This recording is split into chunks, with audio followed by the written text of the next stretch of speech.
Hello, friend, and welcome to Daily Treasure, a devotional podcast by Sharon Betters, produced by Mark Inc. Ministries. This week, our guest writer is Awara Fernandez. Today's devotional is called God's Beauty and Godly Beauty, a Beautiful Partnership.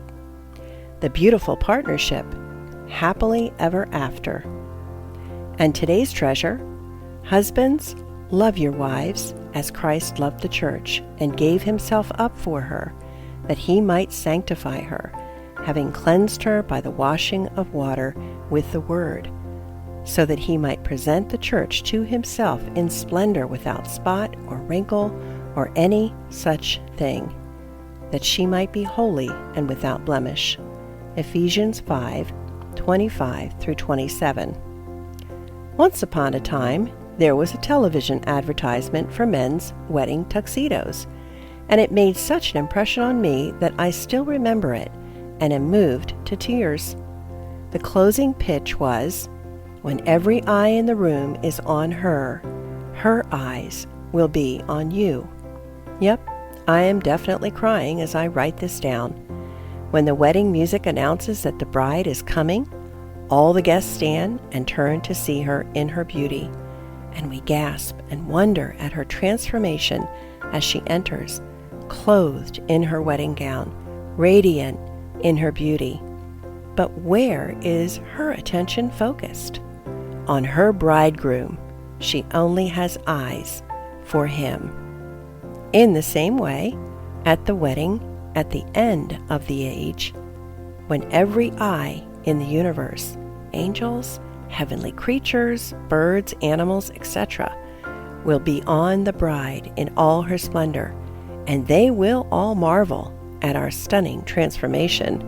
We will only have eyes for our bridegroom. And when we see our King in all his beauty, when we behold the beatific vision, we will step into the delight that we were created to enjoy, delight that never dims, but grows brighter and more beautiful, thus growing more delightful, and thus more beautiful forever. We will truly live happily ever after. What kind of bride is fitting for a king? Ephesians tells us she will be splendorous. This can also be translated as glorious, or gorgeous, or in all her glory. Friends, this is more than beautiful. It's not only okay, it's good to long for beauty in ourselves, our homes, and our church sanctuaries, because true beauty is invitational and always points to God.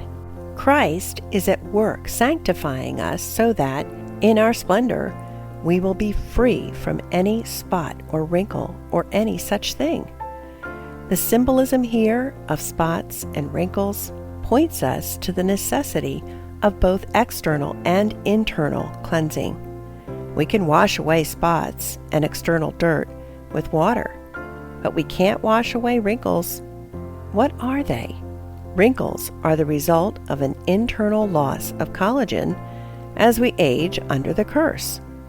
Spots are on the outside. Wrinkles come from inside us.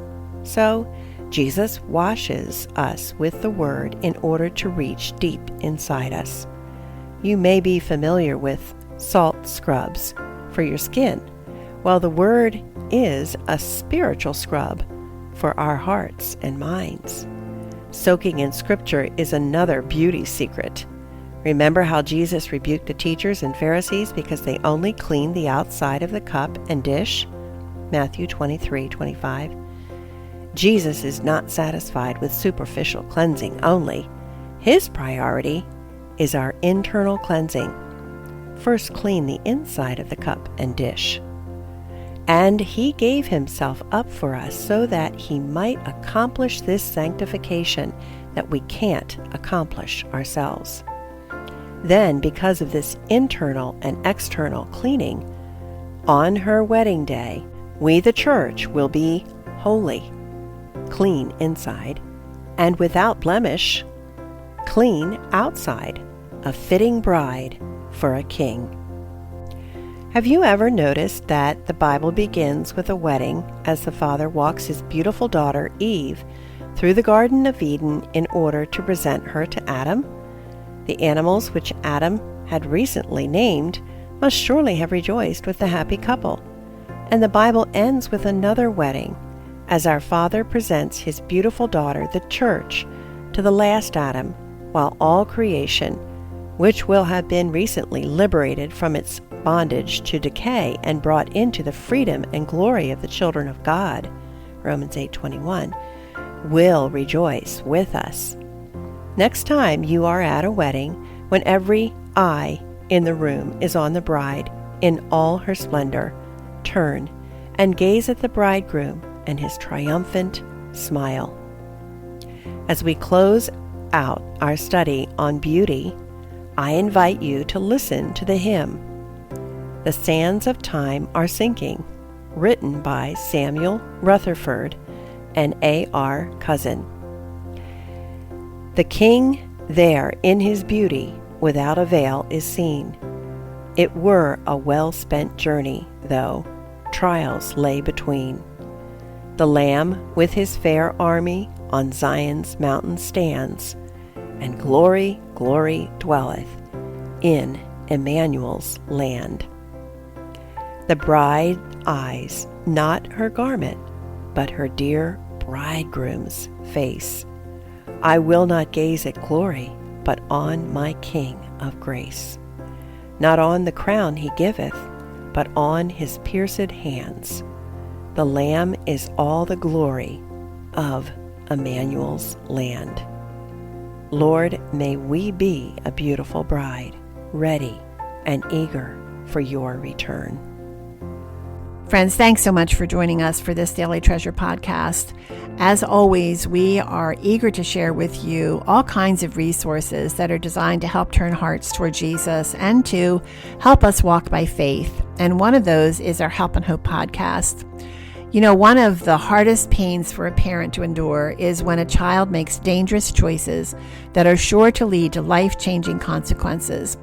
Our guest on our podcast this week is Judy Douglas, and she is the author of When You Love a Prodigal. She knows this anguish firsthand, and yet her story focuses on how parenting her son Josh drove her to the heart of Jesus, where she learned truths about herself and the life-transforming power of God's grace. And friends, it was in the darkness that Judy discovered the power of prayer and is the founder and host of Prayer for Prodigals, an online worldwide community for those who love someone who is making destructive choices. You can hear the rest of Judy's story by going to helpandhopenow.org. And when you go there, you can also find links to her ministry, Prayer for Prodigals, just in case you may be one of those who is praying for your prodigal and will receive so much comfort and encouragement by linking arms with people across the world who are praying for their prodigal children. Thanks so much for joining us, and I look forward to being with you tomorrow.